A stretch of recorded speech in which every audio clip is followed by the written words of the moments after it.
الزاخو دو بنگهت پشکنیناین تین نخوشخانه تنگاوی و سنتر کرونا الزانکو الزاخو روزانه نزدیکی 400 حتی 600 تستات این ورگرتن ل چند ماه بی و دو روز بی سه روز بی چون که خواست سرزده بی من میکانیزم که دینایت کو اف خلقی هنه دیفرین مان وزارت تندرستی دیف شوکی علمی بین فحص کرنه ایکش وان پشکنین دی بوهم بن که بن چند سفری آنها وید گشتید کن یادوی هر کسی که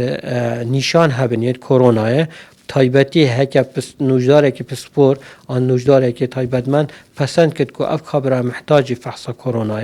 اول دی اینا پشکنین کنن اوین دی اول بو حذا خود وین بچن پشکنین بکن چرا ما تندرستی نینن چه اساسا که علمی بو هندنینه هوی دارن خلکی ما هاری کار بد بس خلکی خود دنیات کن که روزانه 400 حتی 600 تستا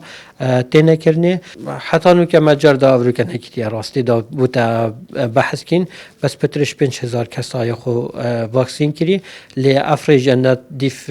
خواستد منه هیوی دارین چون خواستد ما بو خلک زاخو هکم حساب که نزدیکی پترش 250,000 کسانه لازمه کم 100,000 کسا پتر خو واکسین کن که ام بشن علاقل وکی دیفرین موان وزارت